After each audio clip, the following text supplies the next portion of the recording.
ketemu lagi sama gua, nama gua Dani, gua dari Seribu Roti. Lu bisa pesan roti di 0818 385 925. Atau buat lu juga yang main sedekah roti tapi waktunya nggak ada, lu bisa pesan juga atau titip juga lewat kita di 0818 385 925. Sebenarnya ini di luar konteks. Sebenarnya ada beberapa yayasan yang bolak-balik juga suka WhatsApp gua yang berhubungan dengan donasi mungkin. Cuman gua nggak tahu apakah ini bisa di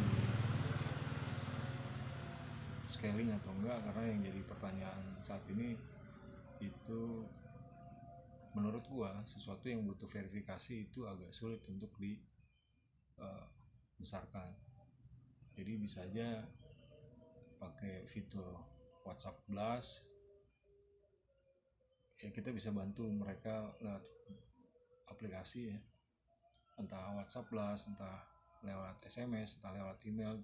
Cuma yang jadi kendala adalah bagaimana memverifikasi yayasan-yayasan ini yang kontak ke kita. Itu masih jadi tantangan dan gue belum tahu solusinya apa. Ya lanjut, jadi video kali ini gue jelasin lagi soal Jokowi. Kalau gue nggak salah, dan mudah-mudahan nggak salah, itu gue tonton di video yang menyentil bahwa batu bata harus SNI. Jadi poinnya adalah Jokowi mencabut aturan SNI agar usaha-usaha kecil ini bisa masuk ke LPSE. Memang agak mengejutkan, ternyata begitu Jokowi sebutkan perusahaan-perusahaan yang bisa masuk ke LPSE itu hanya sekitar 50-60 ribu perusahaan. Artinya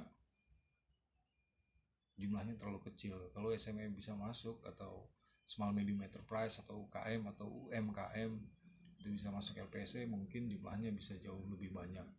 Poinnya Jokowi menekankan untuk mencabut SNI ini karena biar UKM bisa masuk dan menikmati, atau ya lebih cenderung menikmati APBN atau APBD yang ada di negara ini, sehingga bolak-balik nggak perlu barang impor. Karena beberapa UKM sebenarnya, apalagi zaman sekarang, gue rasa banyak sarjana yang bisa memproduksi sesuatu atau membuat sesuatu jauh lebih baik gitu. Bukan juga sarjana sebenarnya, yang orang-orang yang punya bakat khusus ya, baik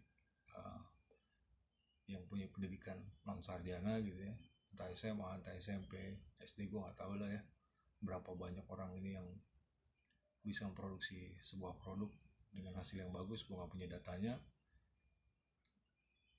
Itu juga bisa masuk ke LPSE. Tapi ada satu poin penting yang menurut gue, atau mungkin memang Jokowi niatnya bertahap, adalah DP. Jadi memang untuk masuk ke lelang atau masuk ke instansi pemerintahan itu ada beberapa cara ya. Cuma kalau bicara lelang, apalagi LPSE gitu, selain persyaratan dokumen yang sudah dipermudah oleh pemerintah sekarang, sebagian besar sudah dipermudah, sebenarnya ada satu lagi poin yang menurut gua harus dibantu juga buat UKM, adalah down payment. Jadi oke, lu punya skill gitu, mereka punya skill, mereka punya produk gitu, tapi kalau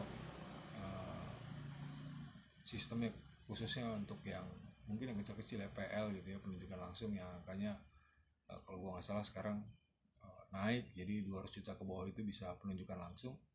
Itu kalau tanpa DP, alhasil kebanyakan orang yang punya talent, punya bakat, punya keahlian, itu tidak bisa masuk atau mengikuti proses lelang itu karena mereka tidak punya working capital atau tidak punya modal kerja. Gampangnya gini, lu kerja ya kan, setiap bulan lu harus dibayar. Kalau tanpa DP, apalagi sistemnya turnkey, project selesai baru dibayar, itu artinya misalnya projectnya 6 bulan, maka lu harus punya modal selama 6 bulan sampai proyek itu selesai baru dibayar. Jadi setelah BAST atau berita acara serah terima, baru uangnya dibayar. Memang pasti dibayar, cuman yang jadi kendala adalah lu bisa bayangin lu harus kerja selama 6 bulan, dibayarnya dirapel gitu. Nah ini juga menurut gue dari dulu sampai sekarang masih jadi kendala, karena tanpa adanya DP maka usaha-usaha kecil atau orang yang baru lulus gitu ya, terus tiba-tiba mereka pengen ikut atau bisa mengerjakan sesuatu yang instansi butuhkan, mereka sudah nggak punya dokumen.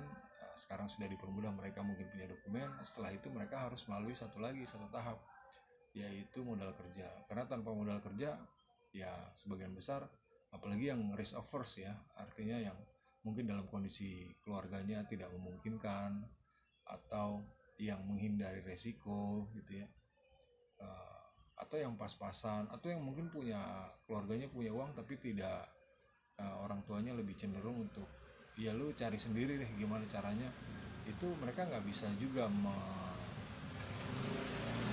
mengerjakan proyek tersebut karena keterbatasan dana.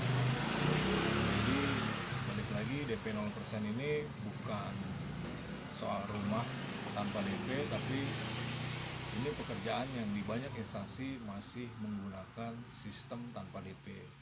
Lain hal kalau industri besar misalnya bikin konstruksi, bikin bangunan yang sistemnya turnkey atau bikin tol gitu ya. Tapi kalau usaha kecil ini kan mungkin nilai proyeknya mungkin cuma puluhan atau bahkan ratusan juta. Jadi kalau tanpa DP itu menurut gua memberatkan, bahkan berat. Jadi solusi itu harus mungkin kedepannya bisa dicari jalan keluar yang jauh lebih baik. Sekian dari gua, nama gua Dani, gua dari Seribu Roti. Lu bisa pesan di 0818 385 925. Gua ulang lagi 0818 385 925. Karena kalau tanpa DP, balik lagi yang kemarin, kolesterolnya sebuah usaha adalah piutang. Lu bisa bayangin kalau lu baru lulus, lu nggak megang apa-apa, terus lu mau ikut project, ya kan, dan DP-nya nggak ada, lu nggak bisa ngapa-ngapain selain opsinya adalah bekerja dengan orang lain atau bekerja untuk orang lain yang punya uang. Assalamualaikum warahmatullahi wabarakatuh. Semoga bermanfaat, semoga hidup lu berkah. Terima kasih sudah nonton video ini. Jangan lupa subscribe, like, share, dan komen kalau lu punya sudut pandang yang lain.